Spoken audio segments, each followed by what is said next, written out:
साथियों, आज हम कक्षा 10वीं विज्ञान के पाठ 9 से 13 तक एक शब्द या एक वाक्य में उत्तर की सुपर ट्रिक देखने वाले हैं। तो आइए हम वीडियो को शुरू करते हैं। तो आप पहला प्रश्न देखिए, अवतल दर्पण व उत्तल दर्पण की फोकस दूरी कैसी होती है। तो अवतल दर्पण की होती है ऋणात्मक और उत्तल दर्पण की होती है धनात्मक। तो हम उत्तर लिखेंगे ऋणात्मक और धनात्मक। तो उत्तल में हम किस प्रकार से याद रखेंगे? उत्तल को आप याद रखिए उछल। जब हम उछलते हैं, जंपिंग करते हैं, तो क्या होता है, हमारी लंबाई बढ़ती है। ठीक है, इस प्रकार से आपको याद रखना है। तो बढ़ती है तो आपको धनात्मक करना है। और अवतल ठीक इसके विपरीत हो गया, मतलब ऋणात्मक। ठीक, तो आपको ये ट्रिक याद रखना है। उसके बाद दूसरा देखिए, गोलीय दर्पण की फोकस दूरी व उसकी वक्रता त्रिज्या में क्या संबंध होता है। तो आपको इसका सूत्र याद करना है। तो इसके सूत्र को याद करने की ट्रिक देखिए, आपको गोलीय का जो गो शब्द है इसको बना देना है 2 और गुणित लगाना है। इसके बाद फोकस दूरी भी लिखा हुआ है और वक्रता त्रिज्या भी लिखा है, दोनों के बीच में आपको बराबर लगा देना है। तो गो को 2 बनाया, फिर गुणित लगाया, फोकस दूरी और फिर बराबर वक्रता त्रिज्या। इस प्रकार से आपको प्रश्न से ही उत्तर बना देना है। इसके बाद तीसरा देखिए, जब कोई प्रकाश किरण एक माध्यम से दूसरे माध्यम में प्रवेश करती है तो किसका मान नियत रहता है। तो किसका मान नियत रहता है? आवृत्ति का। ठीक है, आवृत्ति। फिर इसके बाद देखिए चौथा, समतल दर्पण की फोकस दूरी होती है, कितनी होती है? तो अनंत होती है। समतल दर्पण मतलब सपाट, समतल दर्पण मतलब सपाट जो कांच होता है, आईना, तो उसमें सूर्य की किरण सीधे पड़ती है, सतह भी समतल होती है, इसलिए किरणें भी सीधी पड़ती है, तो वो अनंत दूरी तक जाती है। ठीक, इस प्रकार आपको समझना है। और जब कोई प्रकाश किरण दर्पण पर अभिलंबवत आपतित होती है तो परावर्तन कोण का मान कितना होगा। तो इसमें आपको अभिलंबवत ये शब्द याद रखना है। हम गणित में भी पढ़ चुके हैं। इस प्रकार से 90 डिग्री का कोण बनता है तो एक लंब होता है और एक आधार होता है, तो लंब अभिलंबवत। तो आपको 90 डिग्री याद रखना है। इसके बाद रेगिस्तान की मरीचिका किस क्रिया का उदाहरण है। तो पूर्ण आंतरिक परावर्तन का उदाहरण है। पूर्ण आंतरिक परावर्तन का उदाहरण है। अब इसको कैसे याद रखेंगे? रेगिस्तान में हम पूरी अच्छे तरीके से नहीं चल सके तो पूरी से हो जाएगा पूर्ण। रेगिस्तान में हम पूर्ण तरीके से, अच्छे तरीके से नहीं चल सकते, है ना। तो आपको पूर्ण याद रखना है, पूर्ण आंतरिक परावर्तन, इस प्रकार से आपको याद रखना है। फिर वाहनों के साइड मिरर मतलब जो एक तरफ का कांच होता है, उसमें कौन सा दर्पण उपयोग में लाते हैं। तो जो भी उठा हुआ कांच रहता है उसे हम कहते हैं उत्तल दर्पण। तो इसमें हम लिखेंगे उत्तल दर्पण। इसके बाद फिर देखिए अगला, अवतल लेंस की क्षमता कितनी होती है। तो ये पहले भी पढ़ चुके हैं, पहले प्रश्न में अवतल दर्पण का पढ़ा था, तो उसमें ऋणात्मक होती है। ऐसे ही अवतल लेंस की भी क्षमता कैसी होती है? ऋणात्मक होती है। फिर 9वां देखिए, 9वां क्या है? स्वस्थ नेत्र के लिए स्पष्ट दृष्टि की न्यूनतम दूरी होती है। तो आपको स्पष्ट दृष्टि ये शब्द पकड़ लेना है और 25 सेंटीमीटर लिख देना है। स्पष्ट का जो आधा सा है इसको 2 मान लीजिए और प को 5 मान लीजिए। ठीक है, तो इसमें आपको उत्तर मिल जाएगा 25 सेंटीमीटर। फिर वाहनों में पीछे का दृश्य देखने के लिए किस दर्पण का उपयोग किया जाता है। तो ये पीछे देखने के लिए उत्तल दर्पण का, ये हम इसमें ही पढ़ चुके हैं अभी, उत्तल दर्पण में। ठीक है, फिर इसके बाद 11वां देखिए, प्रकाश का किसी सतह से टकरा कर उसी माध्यम में वापस लौटना क्या कहलाता है? परावर्तन कहलाता है। ये भी याद रहेगा। लेंस के लिए UV-F में संबंध लिखिए। तो आप ये संबंध लिखना है आपको। अब इसका सूत्र याद करने का तरीका कल के वीडियो में भी बताया था। तो इसमें आपको क्या करना है, पहले विराट लेना है, फिर युवराज लेना है और उसके बाद एफ से कोई नाम लेना है। इसको आप उल्टा भी लिख सकते हैं, 1/f बराबर 1/v माइनस 1/u, इस प्रकार से भी लिख सकते हैं। और आप चाहो तो इस प्रकार से भी लिख सकते हैं, 1/v पहले विराट लिया, उदाहरण के लिए आपको याद रखने के लिए बता रहा हूँ, विराट फिर युवराज और फिर एफ से किसी अन्य खिलाड़ी का नाम ले लेते हैं। तो इस प्रकार से आपको याद रखने का तरीका बताया है। तो आपको ये ट्रिक ध्यान रहेगी तो आपको ये उत्तर भी याद आ जाएगा। इसके बाद अगला देखिए, वे यंत्र जो पास की वस्तु का आभासी सीधा व वस्तु से बड़ा प्रतिबिंब बनाते हैं। तो इसका उत्तर है सरल सूक्ष्मदर्शी, सरल सूक्ष्मदर्शी। ठीक है। फिर इसके बाद है, जिन रंगीन पदार्थों को पेंट में मिलाया जाता है वे कहलाते हैं। तो रंग को हम वर्ण भी कहते हैं, वर्ण से बना देना हमें वर्णक। फिर प्रकाश के वर्ण विक्षेपण की खोज किसने की? प्रकाश के वर्ण विक्षेपण की खोज किसने की?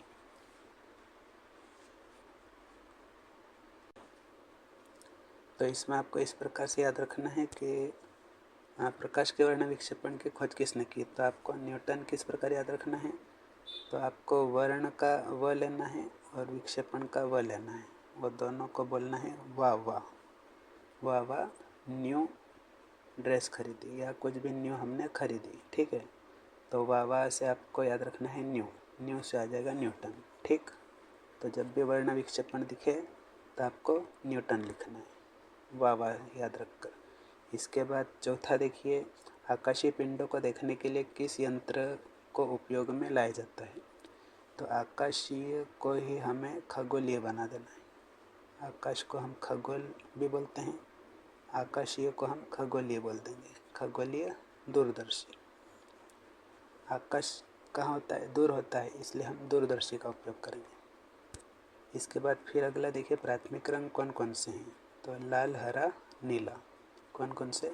लाल, हरा, नीला। तो इसमें आपको कैसे याद रखना है, मान लीजिए पहले सूरज, सबसे पहले उठे हम तो सूरज कैसा होता है, लाल। उसके बाद हम घास में चले तो वो कैसी होती है, हरी। फिर हमने आसमान को देखा, वो कैसा होता है, नीला। तो लाल, हरा, नीला, इस प्रकार से आपको तीनों रंग याद कर लेना है। फिर इसके बाद देखिए छठा, मानव नेत्र सामान्य का दूर बिंदु कितनी दूर स्थित होता है? तो ये अनंत पर। ठीक है। फिर सातवां देखिए, रेटिना से जुड़े दो तंतुओं के नाम। तो दृक कोशिकाएं, दृक कोशिकाएं। तो रेटिना का जो टी शब्द है इसको आपको बना देना है दृक, दृक कोशिकाएं। कोई कोई दृक भी बोलता है लेकिन ये री की मात्रा होती है, इसे हमें दृक पढ़ना है, दृक कोशिकाएं। फिर इसके बाद आठवां देखिए, आँख के रंगीन भाग को क्या कहते हैं? आँख के रंगीन भाग को क्या कहते हैं? तो इसका उत्तर है परितारिका।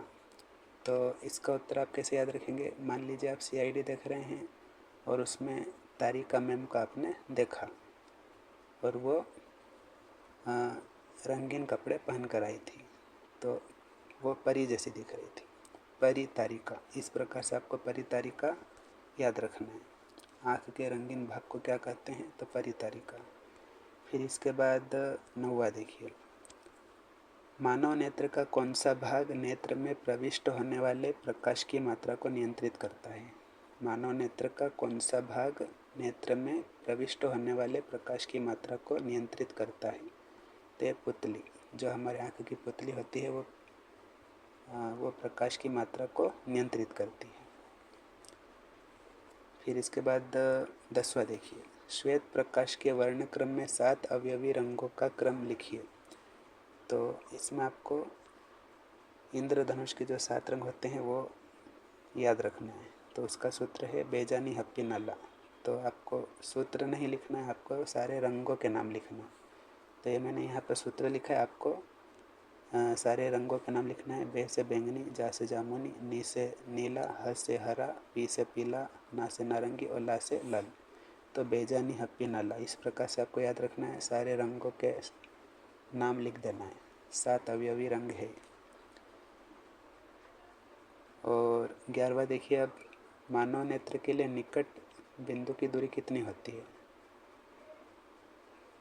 जब स्पष्ट दूरी पूछे तब भी हमें 25 सेंटीमीटर लिखना है मानव नेत्र में, और निकट बिंदु की दूरी पूछे तो भी हमें 25 सेंटीमीटर लिखना है।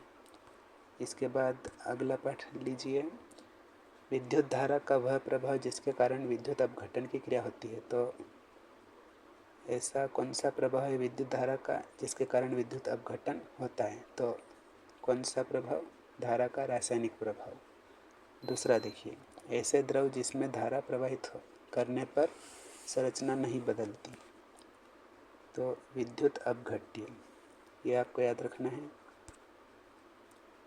तीसरा देखिए, विद्युत शक्ति SI इकाई है वाट। ये कैसे याद रखेंगे आप। मान लीजिए विद्युत का आपको क्या लगा, झटका लगा, शॉर्ट लगा, तो आपको वाट याद रखना है। ठीक है। फिर विद्युत शक्ति का व्यापारिक मात्रक है।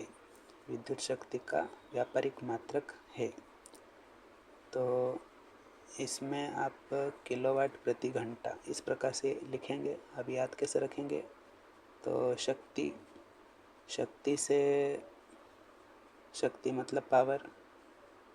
मान लीजिए कोई पावर बढ़ाने के लिए किलो के वजन उठा रहा है, तो किलोवाट याद आ जाएगा, और प्रति घंटा आपको अलग से लिख देना है।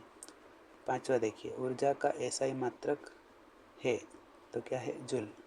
ऊर्जा का ही अंतिम अक्षर इसमें ले लेना है, इससे बना देना है जूल। तो ऊर्जा का SI मात्रक हो गया जूल। 6ठा देखिए, परिपथ में विद्युत धारा का मापन किस यंत्र से किया जाता है। तो अमीटर से किया जाता है। किसके द्वारा, अमीटर से। विद्युत धारा को किससे नापते हैं, अमीटर से। ये एक यंत्र होता है, जब विद्युत धारा यानी करंट को नापते हैं तो वो कांटा हिलने लगता है। फिर सल्फ्यूरिक अम्ल को विद्युत अपघट्य के रूप में किसमें उपयोग में लाते हैं। तो वोल्टीय सेल में। किसमें, वोल्टीय सेल में। इसके बाद 8वां देखिए, विद्युत परिपथ की सुरक्षा के लिए प्रयुक्त युक्ति का नाम। तो ये फ्यूज, क्या याद रखेंगे, फ्यूज हर घर में होता है, जो विद्युत परिपथ की यानी पूरे घर में जो लाइट होती है उसकी सुरक्षा करता है। 9वां देखिए, विशिष्ट प्रतिरोध का SI मात्रक। तो इसमें आपको याद रखना है ओम मीटर। विशिष्ट प्रतिरोध ओम मीटर। फिर इसके बाद है 10वां, उस वैज्ञानिक का नाम दीजिए जिसने विद्युत अपघटन का नियम दिया है। तो इसमें आपको नाम याद रखना है माइकल फैराडे। विद्युत अपघटन का नियम किसने दिया, माइकल फैराडे ने। फिर इसके बाद देखिए, वह उपकरण जिसकी सहायता से विद्युत ऊर्जा को यांत्रिक ऊर्जा में बदला जा सकता है। किसको, विद्युत ऊर्जा को यांत्रिक ऊर्जा में। तो विद्युत से आपको लिख देना विद्युत, और यंत्र मतलब होता है मोटर, तो विद्युत मोटर। इस प्रकार से उत्तर बना देना है। दूसरा देखिए, किसी विद्युत धारावाही चालक से उत्पन्न चुंबकीय क्षेत्र की दिशा को जानने के लिए एक नियम का नाम बताइए। तो ये आपको कल के वीडियो में बताया था, इसमें रिक्त स्थान में पूछा गया था वो।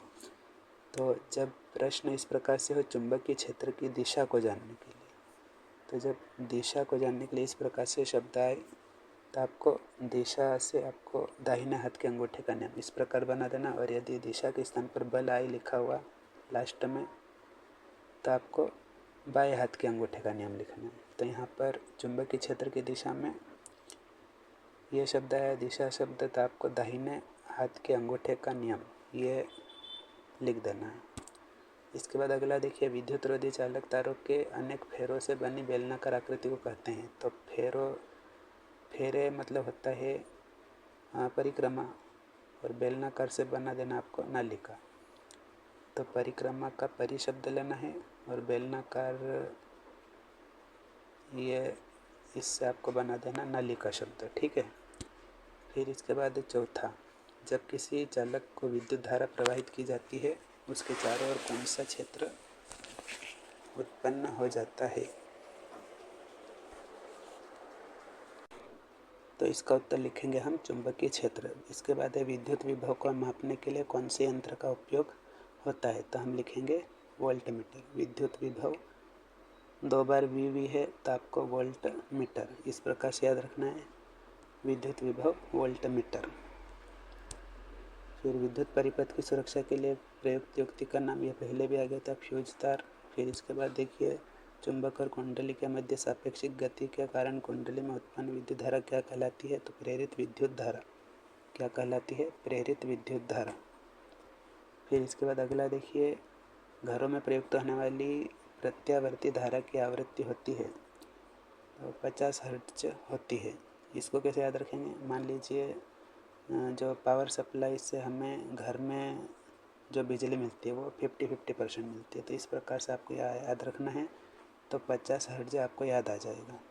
इसके बाद 9वां देखिए, पंखा फ्रिज आदि चलाने के लिए किस प्रकार की धारा उपयोग में लाई जाती है।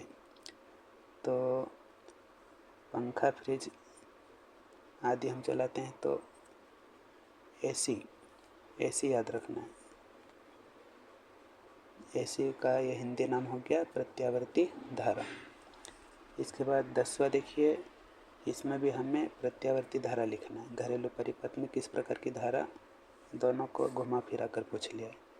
11वां देखिए, यांत्रिक ऊर्जा को दिष्ट धारा या डीसी में बदलने वाला उपकरण है। तो दिष्ट धारा जनित्र, क्या लिखेंगे, दिष्ट धारा जनित्र। फिर अगला पाठ लीजिए, संपूर्ण विश्व में मनुष्य के क्रियाकलापों से वातावरण का तापमान बढ़ने की घटना क्या कहलाती है।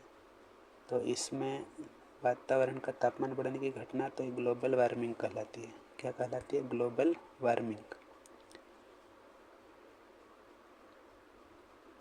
तो विश्व का मान लो ग्लोब है तो ग्लोब शब्द याद रहेगा आपको, ग्लोबल वार्मिंग। दूसरा देखिए, खाद्य जाल किसे कहते हैं।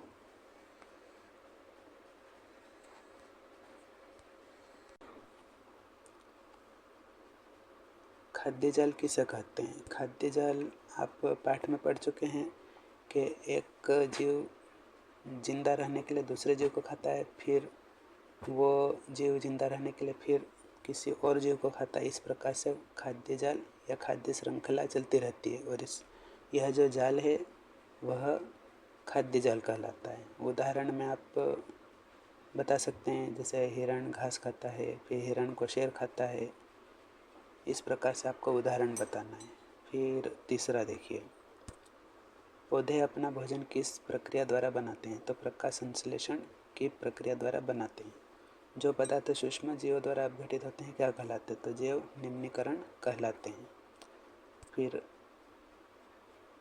जो पदार्थ सूक्ष्म जीवों द्वारा अपघटित नहीं होते हैं क्या कहलाते हैं। तो अजैव निम्नीकरण, नहीं होते हैं तो अजैव लगाना। ये ओजोन परत में छिद्र सबसे पहले कहाँ देखा गया।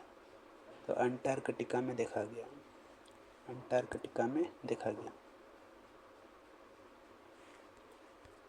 ये ओजोन परत में छिद्र सबसे पहले कहाँ देखा गया। तो अंटार्कटिका में देखा गया, अंटार्कटिका में देखा गया।